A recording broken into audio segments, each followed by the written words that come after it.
혼자 사는 아버지가 이틀째 전화를 받지 않는다. 일요일 아침 아내가 말했다. 여보, 아버님이 전화를 안 받네. 무더운 여름날 잘 지내시나 안부 전화를 했는데 전화를 받지 않는다고 했다. 나중에 확인하면 전화 오겠지. 일요일 밤 아내가 말했다.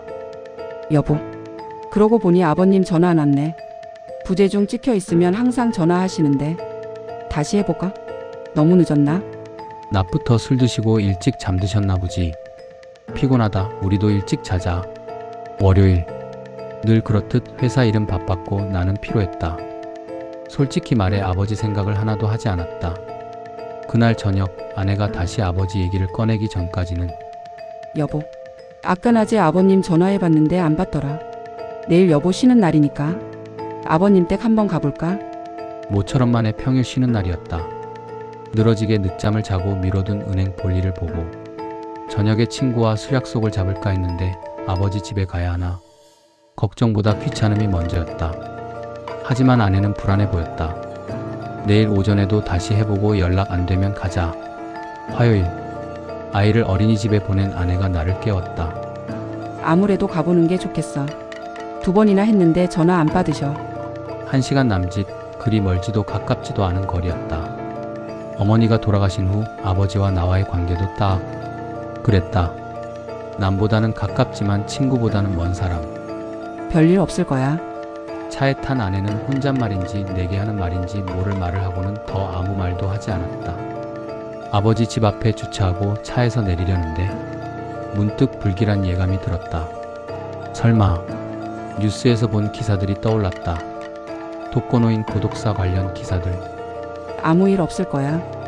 일요일부터 연락 안 됐는데 이 더운 날 혹시 무슨 일 있으면 어디서든 소식이 들렸을 거야.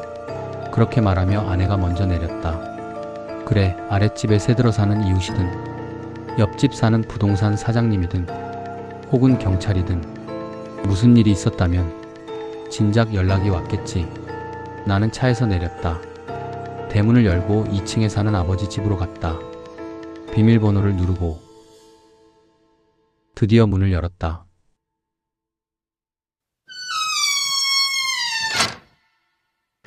늘 소파에 앉아있거나 누워있던 아버지가 보이지 않았다. 다행인 걸까? 혹시 안방으로 걸음을 옮기는데 옥상에서 기척이 들렸다. 아버지였다. 연락도 없이 웬일이냐? 손에는 한 움큼의 상추가 들려 있었다. 아버님, 왜 이렇게 전화를 안 받으세요? 아내의 말에 아버지는 소파에 던져놓은 휴대폰을 집었다. 전화 안 왔는데. 아내가 전화를 몇 번이나 한 줄 모른다고 중얼대며 아버지의 휴대폰을 만지작거렸다. 부재중 전화에도 며느리는 없었다. 어머, 방해금지 모드가 돼 있었네. 아버지는 며칠 동안 아무에게도 전화가 없어도 이상하다는 것을 알아차리지 못했다. 발신은 되니 본인이 필요할 때 여기저기 전화를 했지만 나나 아내에겐 한 적이 없었다. 어쨌거나 다행이었다. 정말 다행이었다. 입맛 없어서 상추쌈이나 먹으려고 하는데 점심 먹고 가라. 아니에요. 은행도 가야 하고 할 일 많아요. 그럼 올라가서 상추라도 좀 따가라. 됐어요. 괜찮아요. 내 대답과 달리 아내는 주방에서 봉지를 챙겨왔다. 고추도 있어요? 그럼 조금만 가져갈게요. 냉동실에 다진 마늘도 있다 가져가라.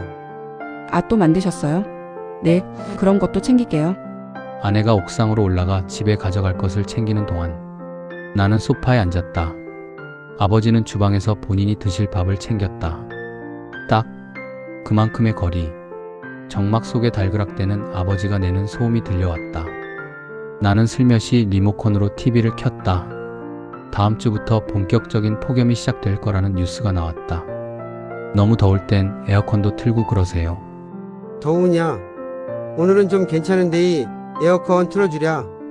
아니요, 이제 금방 갈 거예요. 나는 아버지에게 전화를 잘 하지 않는다. 그날 이전에도 그 이후에도 아버지 역시 술에 취하지 않는 이상 내게 전화를 잘 하지 않는다.